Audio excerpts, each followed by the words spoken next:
오늘은 저기 들어가는 과목 틈새 과목으로다가 우리 지명 관련 백마강에 대해서 이야기를 할까 합니다. 백마강 하면은 모르시는 분은 없을 거예요. 여기에 대한 얽힌 전설까지 다 아실 거예요. 그런데 이 백마강의 위치를 아셔야 돼. 어디서부터 어디까지인가? 천정대가 한종까지. 그 옛날 조선시대 때 읍지, 지리지의 기록에서는 천정대 그런 게 지금의 정동 앞에서부터 인천 고다진 나루라고 했어요. 그 인천 고다진은 지금의 세도 반조원이에요.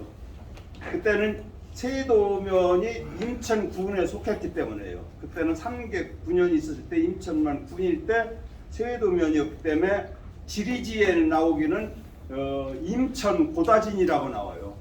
여기 구들의 나루 그거는 그 옛날 조선시대 때 뭐를 고성진이에요. 고성진 나루 이름이. 그런데 이것이 나중에는 나루 이름도 되고 지명 이름도 돼요. 고성진이고 그 다음에 인천 고다진 나루는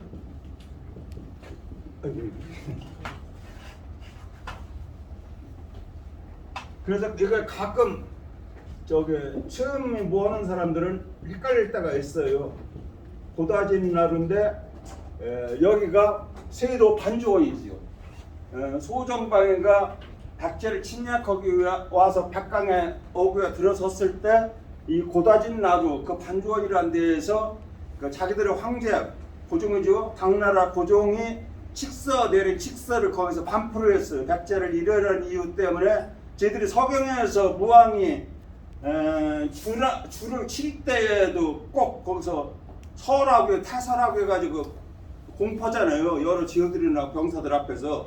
이 당나라 소정방에도 당나라 고종이 황제가 내린 칙서를 거기서 반포해서 그래서 반주원이라고 이렇게 그 명칭이 이제 붙었는데 고성진 고다진까지 해서 약 그게 몇 킬로냐면은 16km 정도 된대요. 그게 원래 이제 그 정동 앞 천정대 앞인 정동 앞에서 인천 고다진하루까지 지금의 세도 반주원 그래서 약 16km인데 이 고다진하루가 엊그제 며칠 얼마 전에 그 구청 앞에 플래카드 본 게 그러니까 석성 봉정리나루하고 연결하는 다리를 놓는다고 그렇게 발표됐더라고요.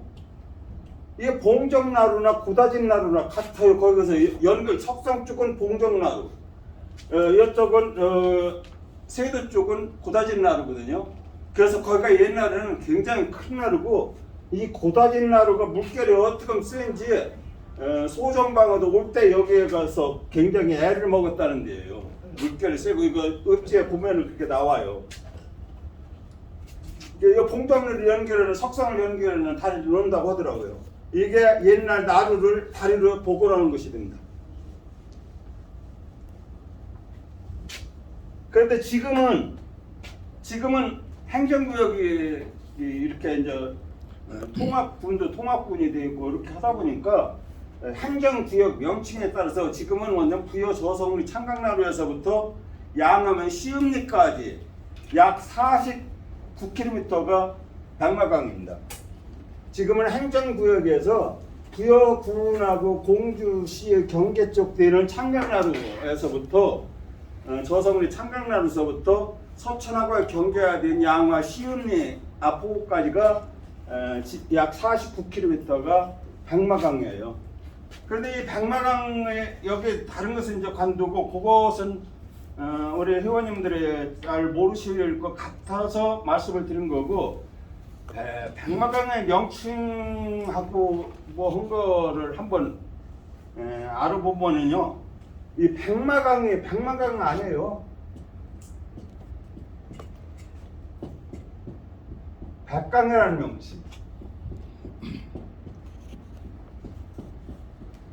백촌강이라는 명칭,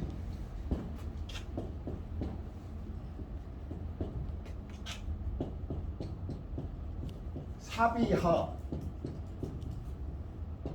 또는 여기서 이제 삼국유사의 경우만 특별 혼자 사자하라고 썼지요. 사자하. 그 다음에 우리가 잘 아는 기벌포. 기벌포도 백마강의 명칭, 백지시대 때 명칭이에요. 기벌포. 그 다음에 계탄.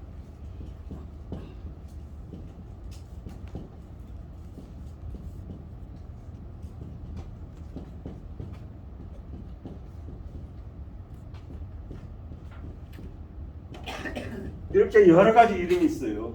그러니까 백마강은 최초에 불려진 거는 세종실록 지리지에서 기록으로 나타나니까 조선 초에 불려졌고요. 그 다음에 이제 제일 먼저 1145년 김보식의 삼국사기. 삼국사기의 백제본기를 보면은 문영왕 2년이지요.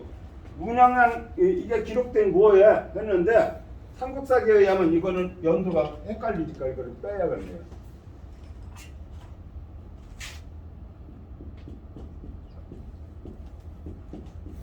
삼국사기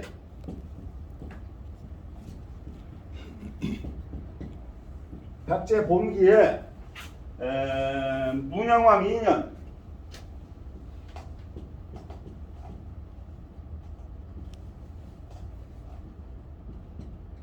이때가 502년이에요.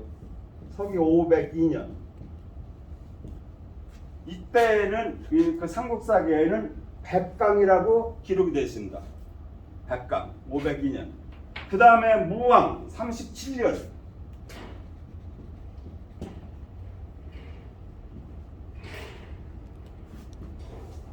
이거는 이제 사비백제 때지요.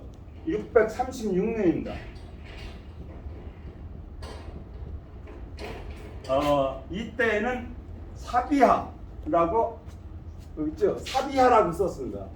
사비하의 북포여에서 귀빈들과 같이 연회를 베풀었다는 기록이 나와요. 사비하. 이때는 사비하이고 그 다음에 의자왕 16년.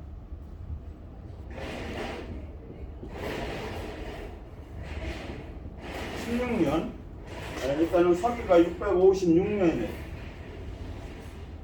656년이네요.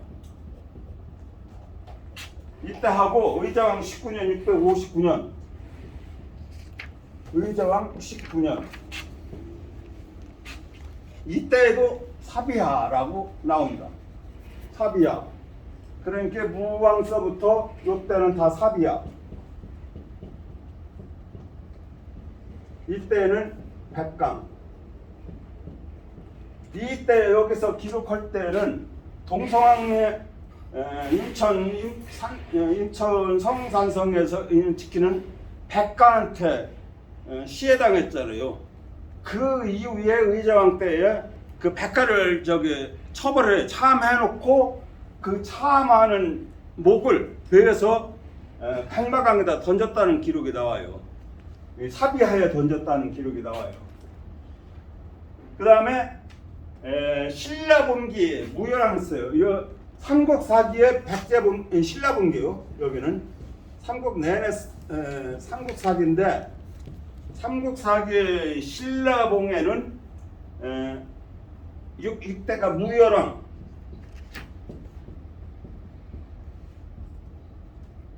20년인데 무열왕 7년이에요. 의자왕 저기 20년을 7년인데 이게 660년이에요. 여기에는 이 계탄이라는 말이 나와요. 계탄을 건너서 왕응사의 참성을 공경했다고 나옵니다. 그래서 지금 학자들이 이 계탄은 사비하 옆에 지금 금방 뭐라고 했지? 왕응사로 들어가는 수로를 말한 거 아니냐, 작은 강. 그래서 왕응사 주변에 있는 게 잠성인데 그 잠성을 공격하기 위해서 거기를 간 거 아니냐 했고, 또 삼국사기에 보면은 여기 왕이 의자 왕이 항상 왕응사에 참배를 할 때 그 자운대 전설을 아시잖아요. 할 때는 이 그 왕응사 앞에 내깔까지 가서 그 물까지 가서 호화로운 배를 대했다는 기록이 나와요. 그렇게 보면 백마강 줄기로 거기까지 왕이 탄 배가 들어갈수록 있는 작은 강이 있었다. 그거를 신라분기 모해랑조에는 계탄을 건너 왕응사를 공격했다. 왕응사의 잠성을 공격했다라고 해가지고 유독은 한 번 나와요. 삼국사기에서 딱 한 번 나오고 그 다음에 의자왕 20년 660년에는 사비하와 백강의 두 가지가 다 나옵니다. 사비와 백강의 같은 문장 속에서 어떤 때는 사비하라고 했고 어떤 때는 백강이라고 했어요. 그리고 일본서기에 천지왕 2년이면 663년이에요.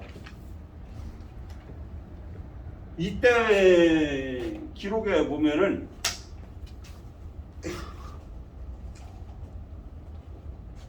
백촌강이라고 표시되어 있습니다. 이거는 일본서기에만 기록된 유일한 백촌강이에요. 이거는 백강과 뭐하고 그 백촌강이라고 663년이요.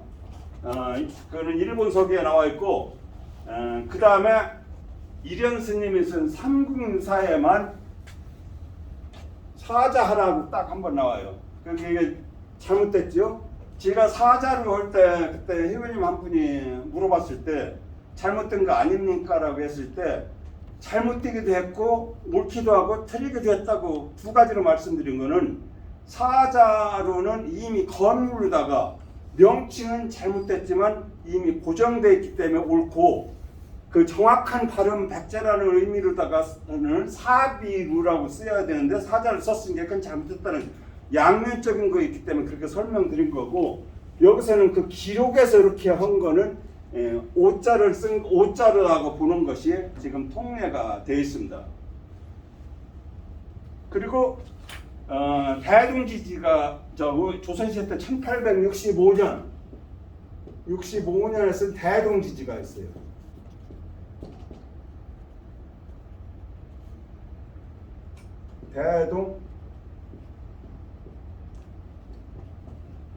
대동지지에는 백지세 때에는 기벌포 그거는 많이 들어보셨죠?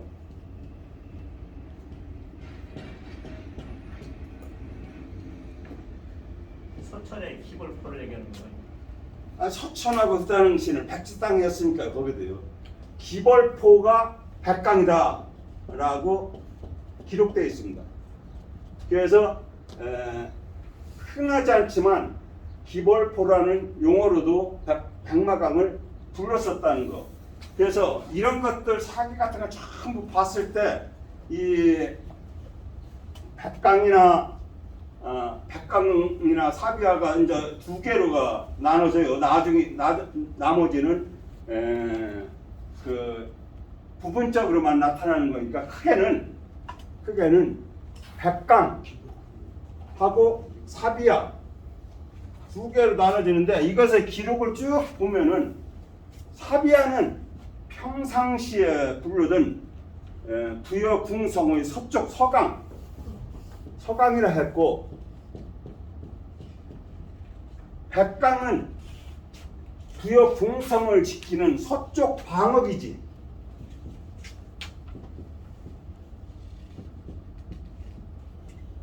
방어기지로서의 명칭으로 사용됐다는 것을 알 수가 있습니다. 사비아는 평상시의 강 이름이고 백제의 서쪽에 있는 강 이름이고 백강이나 기벌포는 전시의 사비도성을 방하는 서쪽 방어기지입니다.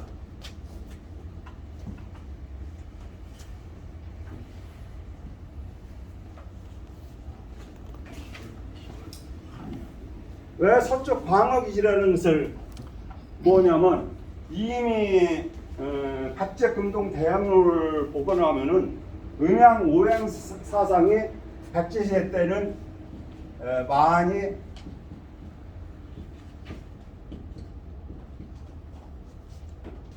이렇게 널리 쓰였다는 걸 알 수가 있죠. 그래서 백제 전국토의 방어 저지으로 오방성이 있어요.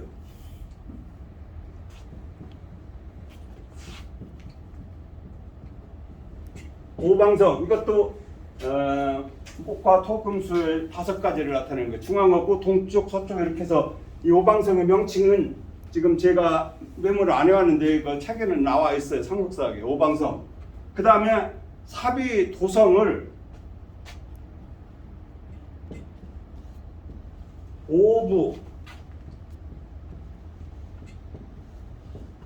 오항으로 나눴어요. 이것들도 발굴하는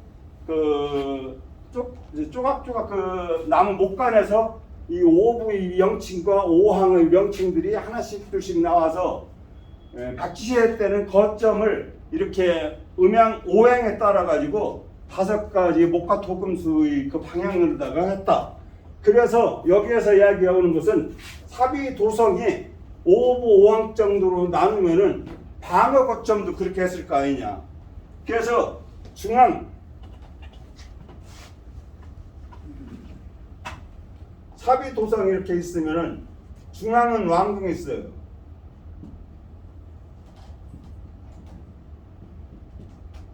왕궁 어떤 사람들 그런데 이 왕궁의 명칭이 지금 자리도 발굴이 안 됐으니까 모르지만 왕궁의 명칭을 황화강이라고 하는 사람도 있어요. 황화궁.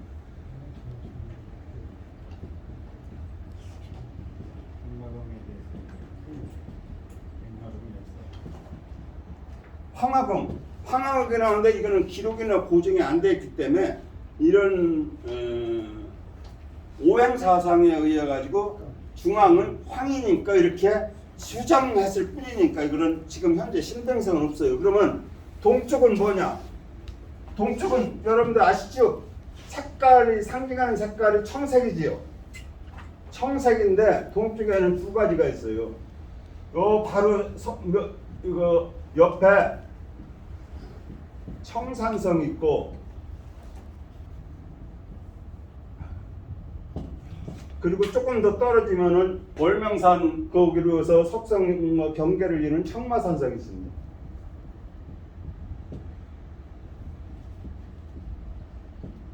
청마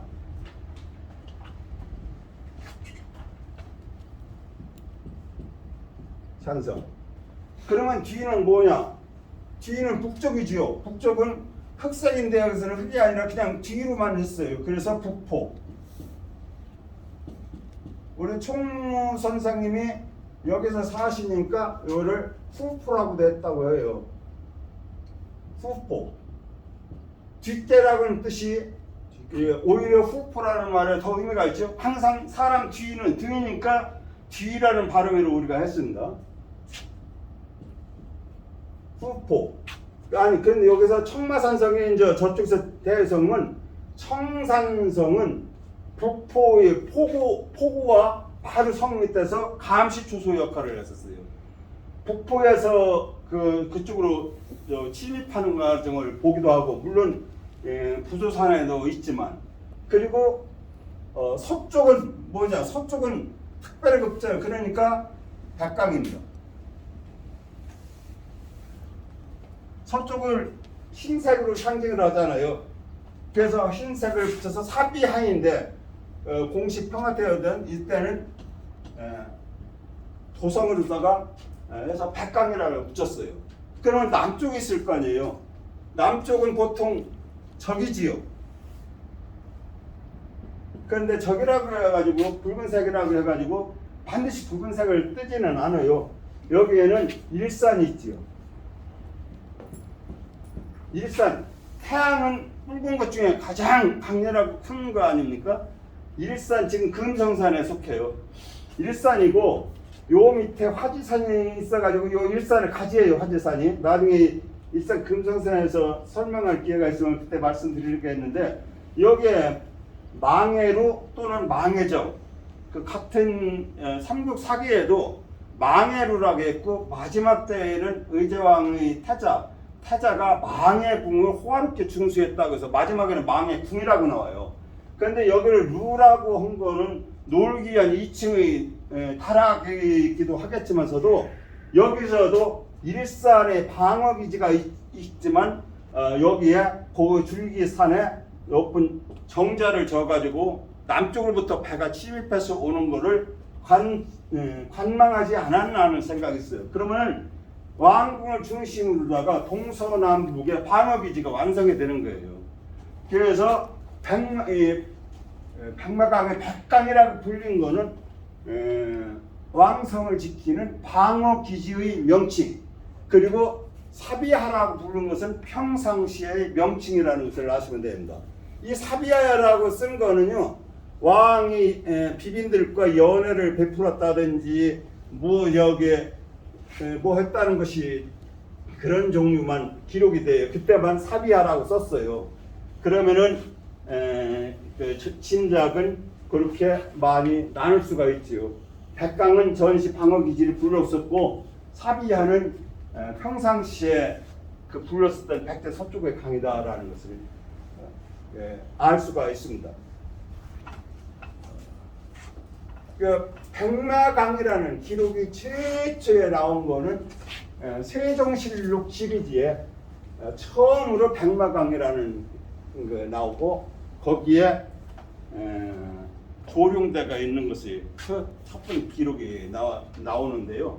그거는 나중에 다시 말씀을 드리고, 백마강에 대한 그 기록 중에서도 용을 잡아서 이게 백마강이 됐잖아요. 백마를 미끼해서 백제 수룡을 잡아가지고서 이렇게 돼서 백마강이 되었는데, 가산 정약용 선생은 서울에서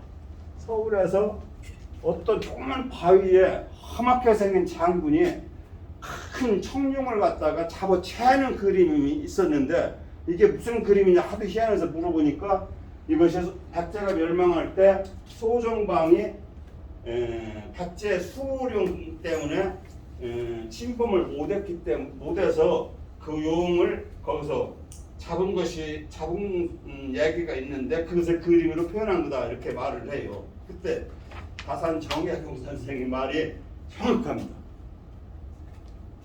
조룡대는 이미 백제 도성의 뒤에 있는데, 백제 침공할 때 용이 방해한다고 어떻게 대장군이 거기까지 와가지고서 용을 잡을 수 있느냐? 이건 허구다, 거짓말이다. 이건 있을 수가 없는 얘기다라고 가산 정약용 선생이 딱 지적을 합니다. 맞지요? 저기서 들으려고 할 때 배가 물결 때문에 풍랑 때문에 만나서 파손되고 못 오니까 노인들은 지역 사람한테 물어보니까 백제를 지키는 용이 그렇게 해서 한다고 하니까, 그 뭐를 좋아하느냐, 백마를 좋아한다 하니까 그거를 믿기로 해서 조롱돼서 낚았다. 다산 정약용은 이거는 말이 안 되는 거야. 이거는 그렇게까지 왔으면 이미 백제를 점령한 뒤가 아닐 거냐.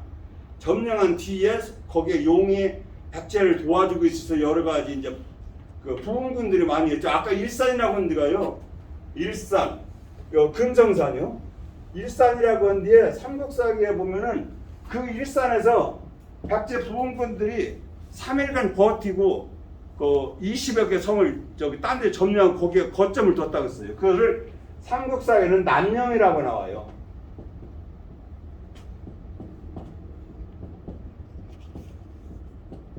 그래서 그 금성산의 오른쪽 줄기가 지금 남명공원이잖아요. 그리고 왼쪽 그 줄기가 화지산이에요.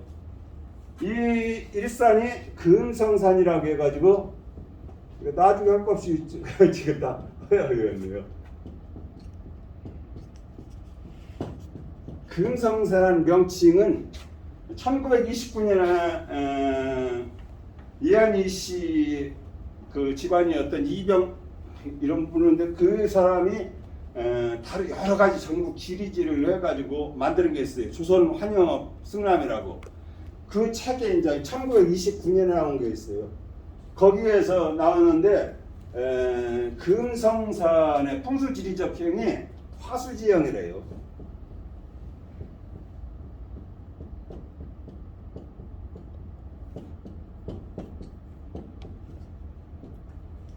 꽃나무 형국이라 거기가 지금 100물간짜리가 명당이래요. 명당, 아주 명당. 그래서 거기에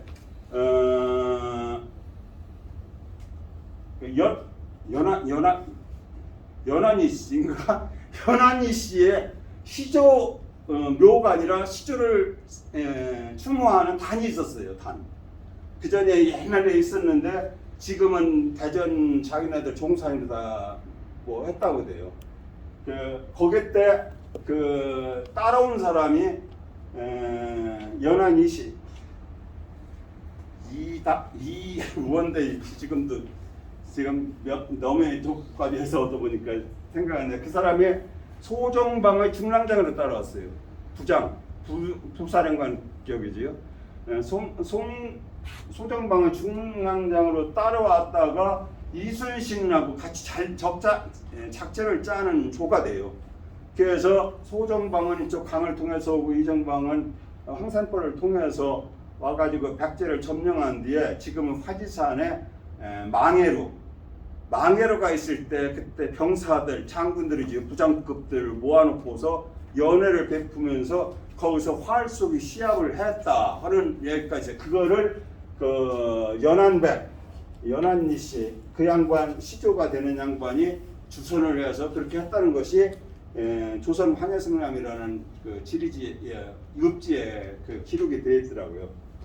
그래서 그 양반이 나중에 소정방 귀국할 때에 그 양반만 김유신이 잡았어요. 신임이라 가지고. 그래서 연한백이라는 것을까지 주어가면서 해서 연한이 씨 시조가 됐죠. 8-2입니다. 제일 아래쪽인데 격양시라는 것은 우리가 배웠었지. 저기 강절종 선생 그 뭐 주역에 등통했고 송나라 때에 매화낙수도 쓴 양반이고 한 그 양반인데 그 양반이 지은 이천은 그 정호 선생의 호요 이천의 격양집이라는 책에 시에 있는 시의 시가요. 격양시문. 그래서 추워 25도로 추워요. 우선 해석부터 읽고 먹을게요. 격양시에 이르기를 부귀를 만약 지혜로 구할 수 있다면 중리는 공자지요. 공자도 젊었을 때 제위에 봉해졌을 것이다. 세상 사람들은 푸른 하늘의 뜻은 알지 못하고 헛되이 몸과 마음을 늦은 밤까지 근심하는구나. 이런 이야기인데 결국은 모든 일은 이미 다 정해져 있는데 사람들이 헛되이 고생한다는 의미요. 그거는 우리가 앞에서 배웠지요. 순명편 3-2 보면은 만사분의정이건을 모든 일이 이미 분수가 정해져 있는데 부생 공자만 쓸데없이 인생 사람들이 쓸데없이 바쁘게 돌아가는구나 하는 거와 같은 맥락이 되겠습니다. 그러면은 한자를 좀 풀어볼게요. 격양. 여기서 이제 격양에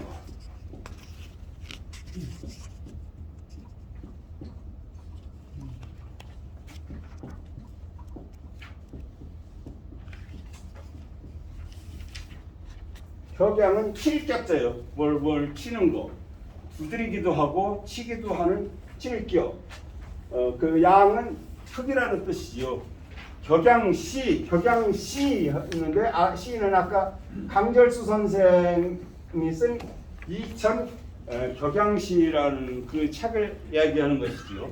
격양시에 말하기를 부자되고 돈이 많고 지위가 높은 거, 귀는 지위가 높은 거고 부는 금전이 돈이 많은 것이지요. 부귀를 여장지. 여는 여기 우리가 보통 같을 여라고 하는데 이건 접두사였을 때는 어조사 역할을 해서 만약이라는 뜻으로 쓰입니다. 이렇게 했을 때는 저거는 편안한 자가 제일 앞에 접두사를 쓰일 때에는 생각해보건대 고찰해보건대 이런 식으로도 그거 쓴다고 됐잖아요.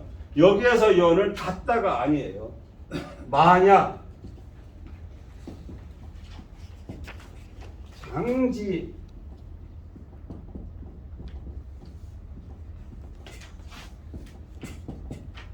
장기력 부인데 부기를 만약 지혜의 힘 지력이니까 그냥 지혜의 힘 그런 게 이럴 때는 부태의 역이라는 것을 해석할 필요 없이 지혜라고만 풀이하셔도 됩니다.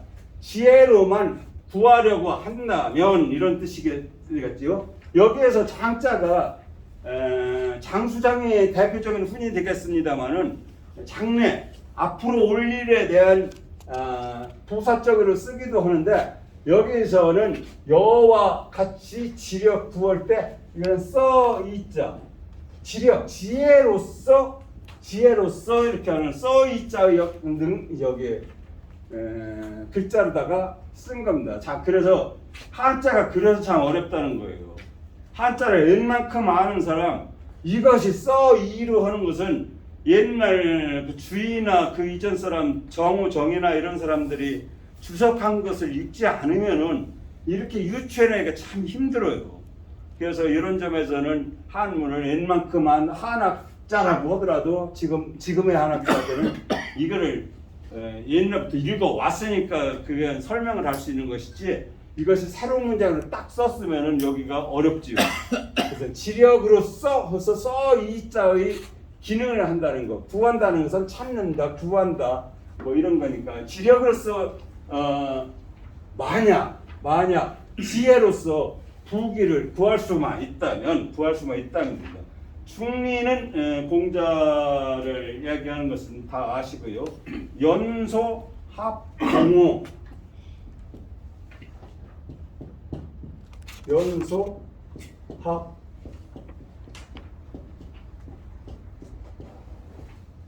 봉호 젊었을 때 연애 나이가 젊을 때 이런 뜻이 됩니다. 그러니까 이럴 때는 나이가 젊을 때 나이라고 하실 거 없이 젊었을 때 봉후 이거는 제후예요. 제후이기도 하고 그 제후가 아닌 그 중앙에서 벼슬일 때도 공무 백전할 때 그 후작의 벼슬도 될 수가 있는데 여기서는 제후라고 하는 것이 합리적일 것 같습니다. 봉한다고 했어요. 봉하다. 제후에 봉해지다. 합봉이 봉해진다는 것입니다. 젊었을 때 제후에 봉해졌을 것이다. 만약에 부기를 지혜로만 얻을 수 있다면 그게 만약 부기를 시험 봐서 할 수 있다면 이런 요즘식으로 하면 그렇게도 해석할 수가 있어요. 공자는 이미 젊었을 때 제후에 됐을 것이다. 그러니까 부기는 지혜로다가 얻어지는 것이 아니다라는 말이 될 것입니다. 그 다음에 부기가 그렇게 지혜로 얻어지는 것이 아닌데 그럼 뭐라는 말이냐? 그 뒤에 나옵니다. 세인은 세상 사람이지요. 세인은 보통 속자로 이렇게 씁니다. 쉽게 써져요. 이 세자가 그 세인은 불에 이해하지 못한다. 이거는 약자입니다. 불의 청천의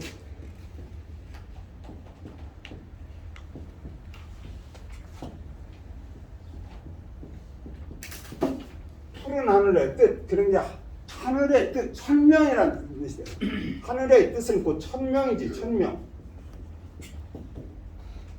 천명 이해하지 못한다는 알지 못한다는 뜻이 되겠습니다. 알지 못한 하늘의 뜻 천명을 알지 못해서 세상 사람들은 천명을 알지 못해서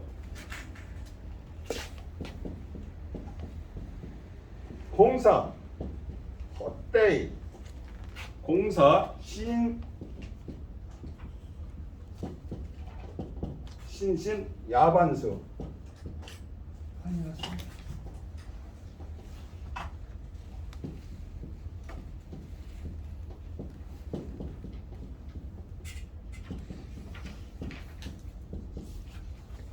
쓸데없이 한다. 뭐를 한다? 심신으로 하여금 쓸데없이 밤늦게까지 근심에 빠지게 한다.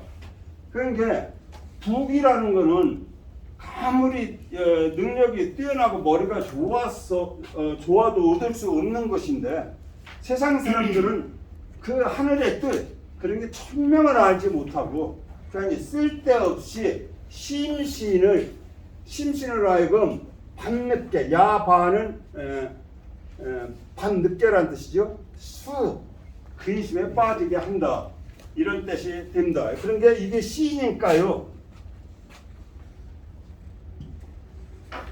그러니까 결국은 모든 일은 천명이니까 순리에 따라서 하라는 뜻이에요. 시니까 이것을 제가 주소없이 썼는데 북이 여장 지력구가 한규절이고요.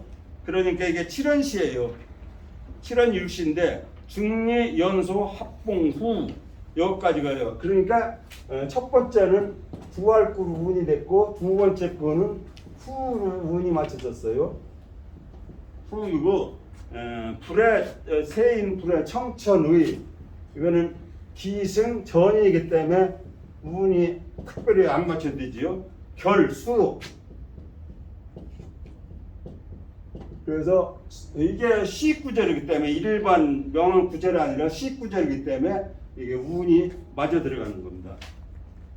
그러니까 아까도 말씀드렸지만 이미 모든 일은 정해져 있으니까 쓸데없이 근심하고 걱정하지 말아라.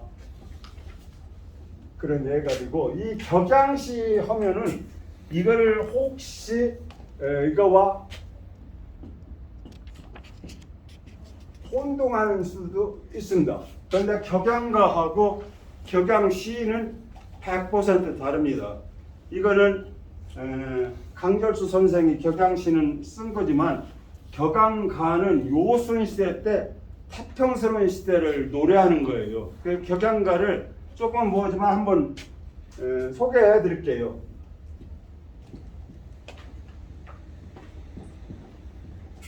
우리가 격양가라는 가르는 알면서도 사실 그 뜻을 모르는 경우가 많이 있습니다. 일출자, 해 뜨면 일하고 아주 쉽지요. 늑자요. 해 뜨면 일하고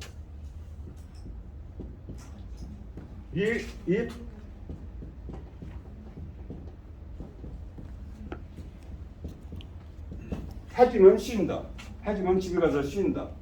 그 다음에 이거가 글자가 좀 어려운 거 이건 따로 또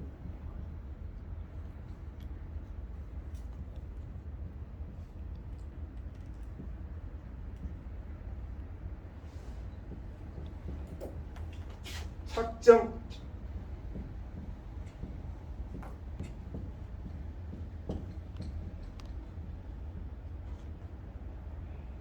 경작기시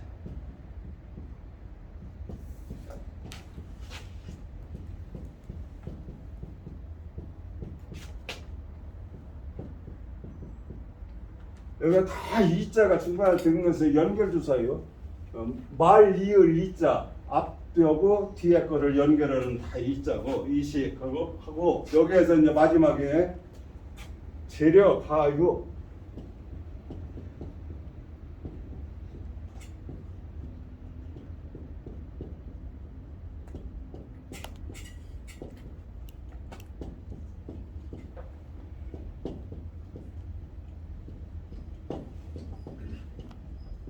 어제 이렇게 나옵니다.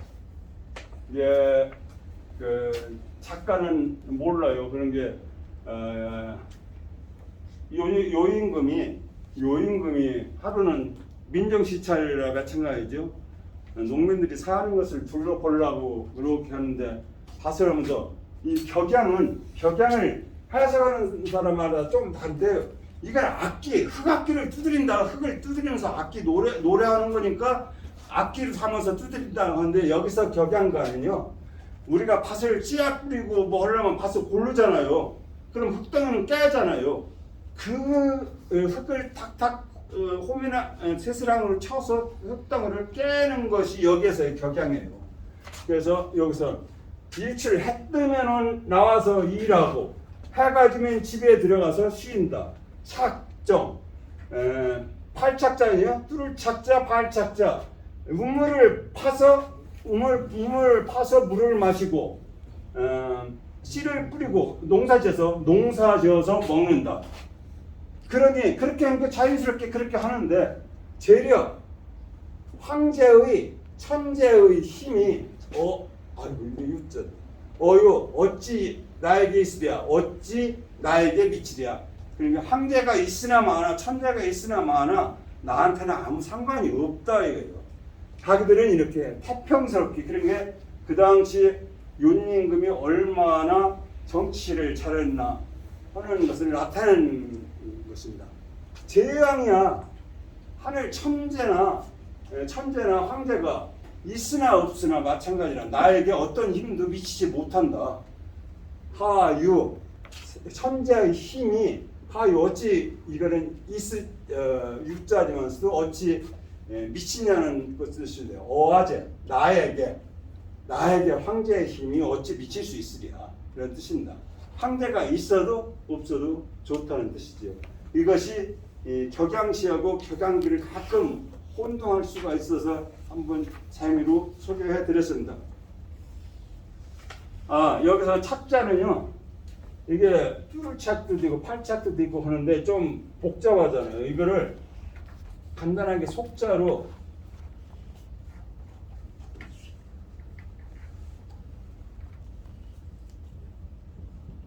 이렇게 쓰시면 됩니다. 속자인데 이거는 헐 회자도 있잖아요.